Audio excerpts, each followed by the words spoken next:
Hello दोस्तों, स्वागत है आप सबका आपके अपने YouTube channel the Chenab valley educator पे। दोस्तों आज हम 10th क्लास का फर्स्ट चैप्टर डिस्कस करने जा रहे हैं, रियल नंबर्स। दोस्तों सबसे पहले हम इस चैप्टर का इंट्रोडक्शन पार्ट करेंगे। इंट्रोडक्शन पार्ट बहुत ही इंपॉर्टेंट है। अगर आपको इंट्रोडक्शन पार्ट अगर आप लोगों ने कर लिया तो पूरा चैप्टर आपको ईजिली समझ आ जाएगा। दोस्तों ट्रस्ट में आप एक बार इंट्रोडक्शन पार्ट को थोड़ा सा पेशेंस रख करके पूरे का पूरा इंट्रोडक्शन पार्ट देखें, वीडियो को स्किप मत करना यार, क्योंकि अगर आप लोग अच्छे से देखोगे तो आपको पूरा समझ आएगा। ओके एंड रियल नंबर्स की अगर मैं बात करूं तो रियल नंबर्स क्या होते हैं? दोस्तों हम डे टू डे लाइफ में जितने भी नंबर्स देखते हैं मैथमेटिक्स पे, वो सारे के सारे रियल नंबर्स होते हैं। Okay, to be more precisely अगर रियल नंबर्स की हम डेफिनेशन देखें तो a combination of rational and irrational numbers, मतलब रैशनल और इरेशनल नंबर जितने भी होते हैं उन सबको हम रियल नंबर्स बोलते हैं। दोस्तों रैशनल और इरेशनल नंबर्स क्या होते हैं? फॉर एग्जांपल रैशनल नंबर में मैक्सिमम नंबर आ जाते हैं। फॉर एग्जांपल नेचुरल नंबर्स हो गए, whole numbers, even numbers, odd numbers, prime numbers, okay, co prime numbers, okay, composite numbers. तो ये सारे के सारे नंबर्स होते हैं, ये रैशनल नंबर्स के अंदर आते हैं। इसके बाद हम इरेशनल नंबर्स भी आपको समझाएंगे, लेकिन पहले आपको रैशनल नंबर्स के बारे में पता होना चाहिए कि रैशनल नंबर्स क्या होते हैं। ओके, रैशनल नंबर्स हम ऑलरेडी 9th क्लास में पढ़ भी चुके हैं। रैशनल नंबर्स क्या होते हैं? Numbers written in the form of p upon q, q not equals to 0, p and q are integers। मतलब दोस्तों रैशनल नंबर्स क्या होते हैं? जो p upon q की फॉर्म में लिखे जा सकते हैं। एंड वन मोर थिंग कि रैशनल नंबर्स क्या होते हैं? रैशनल नंबर्स की पहली डेफिनेशन तो होगी कि जो p upon q की फॉर्म में लिखे जाते हैं वो रैशनल नंबर्स होते हैं। फॉर एग्जांपल चलो एग्जांपल दे देता हूँ पहले, फिर मैं आपको इसको अच्छे से समझाता हूँ। ओके, 2/3 हो गया, 4/5 हो गया, ओके, 9/3 हो गया, 6/7 हो गया, फॉर एग्जांपल p हो गया और ये q हो गया। ओके, etc ये सारे नंबर्स क्या हैं?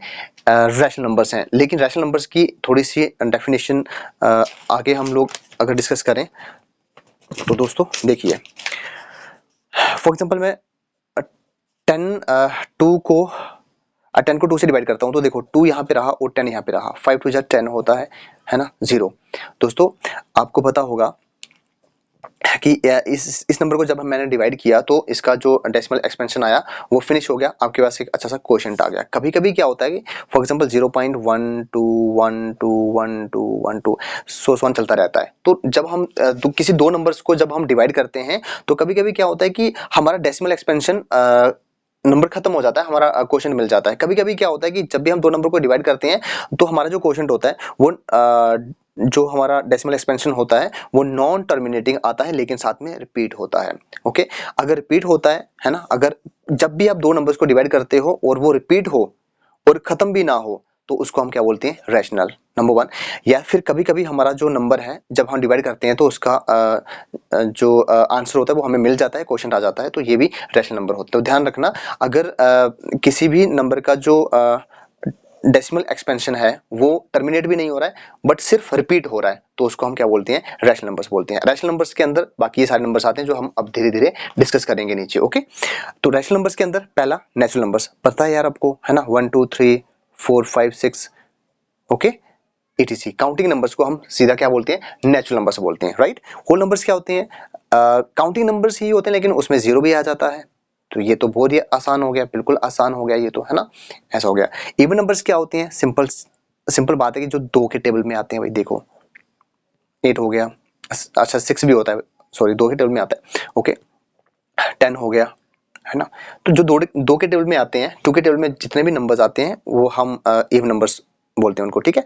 ऑड नंबर्स क्या होते हैं भाई? ऑड नंबर सिंपल जो 2 के टेबल में नहीं आते हैं, ओके, जो मतलब 2 से एग्जैक्टली डिवाइड नहीं होते हैं वो ऑड नंबर होते हैं। 1 हो गया, 3 हो गया, ओके, 5 हो गया, 7 हो गया, 9 हो गया, 11 हो गया, etc। ओके, अब हम बात करते हैं प्राइम नंबर्स के बारे में, ठीक है। ये सारे जो मैं अभी डिस्कस कर रहा हूँ ना, ये सारे के सारे रैशनल नंबर्स हैं। प्राइम नंबर्स क्या होते हैं? Numbers having only 2 different factors, the number itself and 1। मतलब कि प्राइम नंबर दोस्तों सिर्फ इतना याद रखना है, सिर्फ और सिर्फ ऐसे नंबर्स होते हैं जिनके सिर्फ और सिर्फ 2 फैक्टर्स होते हैं और दोनों के दोनों डिफरेंट होते हैं, बस प्राइम नंबर यही होता है। एग्जाम्पल 2 की बात करूं मैं तो 2 भी क्या होता है? प्राइम नंबर होता है क्योंकि इसके दो ही फैक्टर हैं, 1 एंड 2। 3 भी हो गया, ओके, 4 नहीं होगा दोस्तों, 5 हो सकता है, 7 है, ठीक है, 8 9 भी नहीं है, 11 है, ओके, 13 है, ओके, 15 नहीं है, 15 तो 15 प्राइम नंबर नहीं है, ओके, 17 प्राइम नंबर है, etc। ओके, देखो थोड़ा सा समझा दूं कि अगर मैं बात 1 की बात करूं, ओके, 1 इक्वल्स टू 1 इंटू 1, देखो ये प्राइम नंबर नहीं है क्योंकि दोनों फैक्टर तो इसके दो हैं लेकिन दोनों क्या है, सेम है, तो सेम नहीं, डिफरेंट होने चाहिए। 2 जो होता है वो प्राइम नंबर होता है। देखो दो फैक्टर हैं लेकिन दोनों के दोनों डिफरेंट हैं और सिर्फ 2 ही हैं। 3 का भी ऐसा ही होता है। लेकिन अगर हम 4 की बात करें, है ना, अगर देखो हम 4 की बात करें तो 4 कैसे होता है, 2 इंटू 2 इंटू 1। ओके, देखो पहली बात तो दो फैक्टर सेम आ गए। ओके, दूसरी बात एक फैक्टर इसका क्या हो गया, एक्स्ट्रा हो गया। ठीक है, एक फैक्टर इसका क्या हो गया, एक्स्ट्रा हो गया।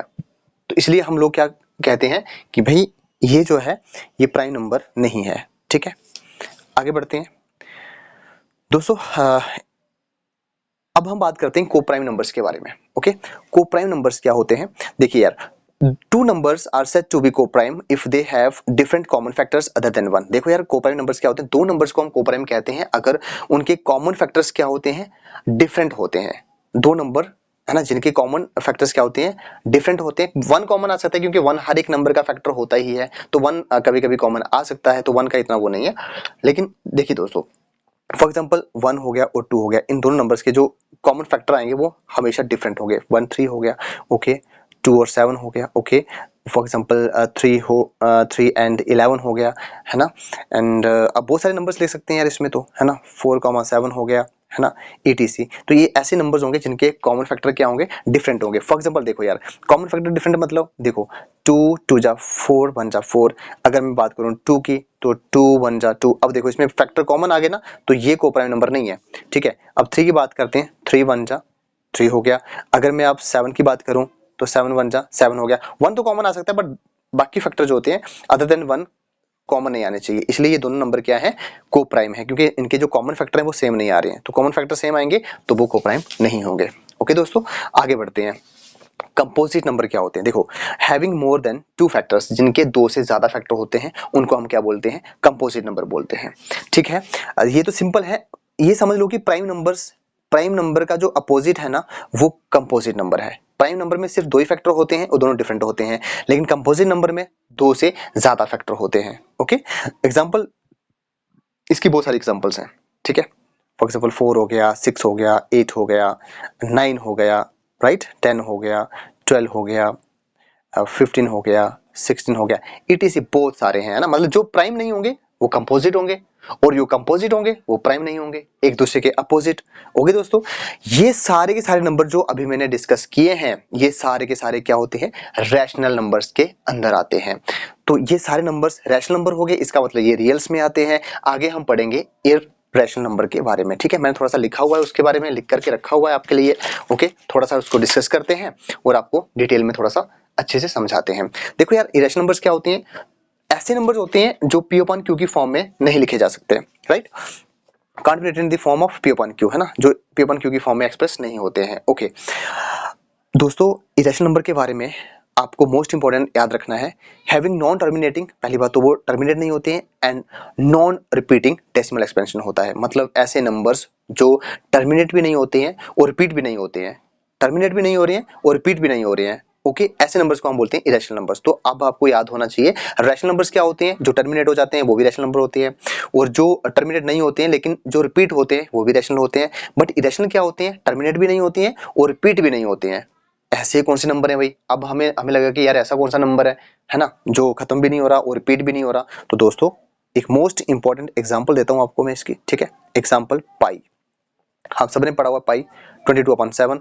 इसकी वैल्यू जो आती है दोस्तों वो आती है 3.1451591265358। देखो दोस्तों आगे चलती रहती है, ये नंबर खत्म ही नहीं हो रहा। ओके, और रिपीट भी नहीं हो रहा, इसका डेसिमल एक्सपेंशन रिपीट भी नहीं हो रहा, खत्म भी नहीं हो रहा, रिपीट भी नहीं हो रहा, इसीलिए ये क्या है, इरेशनल नंबर है। ऐसे बहुत सारे नंबर होते हैं, जैसे √2 हो गया, है ना। √2 का देखो, √2 की जो वैल्यू होती है 1.41421356230951। दोस्तों देखो ये चलती जाती है, देखो रिपीट भी नहीं हो रही है और खत्म भी नहीं हो रही है। ऐसे और भी बहुत सारे नंबर्स हैं, लाइक √3 हो गया, √5 हो गया, √7 हो गया, है ना, etc। है ना, ये सारे नंबर क्या है, इरेशनल नंबर हैं जो रूट में आ रहे हैं। दोस्तों एक बात याद रहे कि रूट 4 जो होता है उसका आंसर 2 होता है ना, रूट 2 आता है, मतलब रूट 4 का जो आंसर होगा वो 2 आएगा। ये इरेशनल नंबर नहीं होगा, ये रैशनल होगा, ध्यान रखना है, क्योंकि इसका रूट खत्म हो जाता है। ऐसे ही रूट 9 जो होता है उसका 3 होता है, तो ये भी क्या होता है, रैशनल होता है, ये इरेशनल में नहीं आता। ठीक है, बाकी ये सब नंबर किस में आते हैं, इरेशनल में आते हैं। तो दोस्तों रूट में ज्यादातर नंबर जो होते हैं वो इरेशनल होते हैं, क्योंकि उनकी वैल्यूज जो होती है वो रिपीट नहीं होती है और फिनिश भी नहीं होती है। इसलिए और भी जितने सारे नंबर होते हैं ना जिनकी डेसिमल एक्सपेंशन खत्म नहीं हो रही है। ठीक है, समझ गए दोस्तों। मोस्ट इंपॉर्टेंट चीज अब इस चैप्टर की वो है यूक्लिड। यूक्लिड क्या होता है, पहली बात तो यूक्लिड कौन है ना। यूक्लिड डिवीजन लेमा हम पढ़ेंगे, वो बहुत इंपॉर्टेंट है। यूक्लिड कौन है, known as the father of geometry. Euclid क्या है दोस्तों, ज्योमेट्री के फादर को बोला गया यूक्लिड। ओके, दूसरी बात आपको बताना चाहिए, लेमा क्या है। Lemma is a proven statement used for proving another statement. जैसे एक फार्मूला होता है ना, वैसे ही लेमा एक प्रूवन स्टेटमेंट है। किसने प्रूव की है, यूक्लिड ने। तो दोस्तों यूक्लिड एक मैथमेटिशियन था और उसने ये स्टेटमेंट दी है जो जिसको हम बोलते हैं लेमा। ठीक है, सो दोस्तों अब हम पढ़ते हैं मोस्ट इंपॉर्टेंट, वो है जो हमारे पूरे चैप्टर के लिए मोस्ट इंपॉर्टेंट है, वो है यूक्लिड्स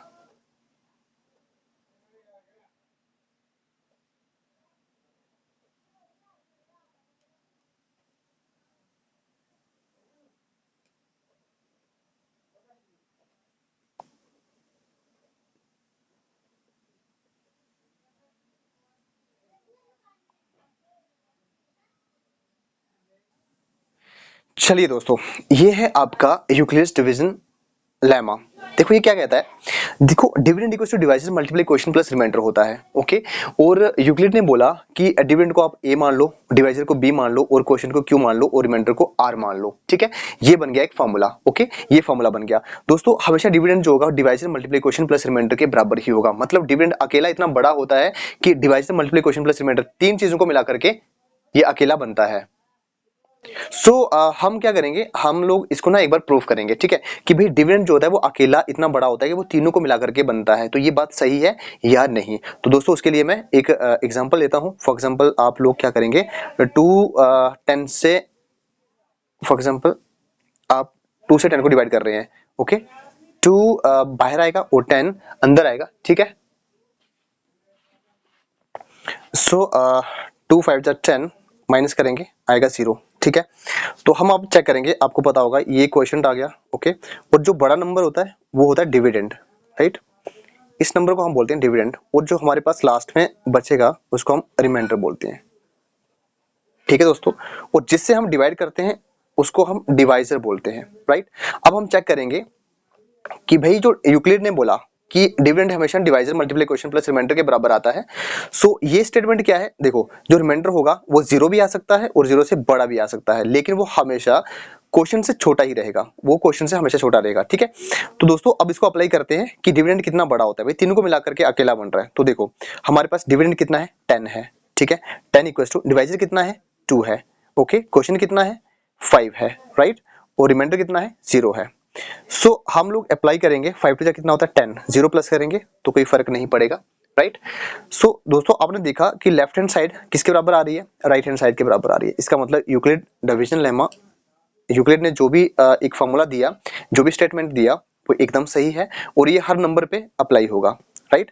तो आपको जो एक्सरसाइज 1.1 है, तो एक्सरसाइज 1.1 के लिए आपको ये फॉर्मूला याद रखना है कि dividend equals to divisor multiply quotient plus reminder होता है। ठीक है, तो ये शॉर्ट में आप डिविडेंड को ए बोल सकते हैं, डिवाइजर को बी बोल सकते हैं, क्वोशिएंट को क्यू बोल सकते हैं और रिमाइंडर को आर से डिनोट कर सकते हैं।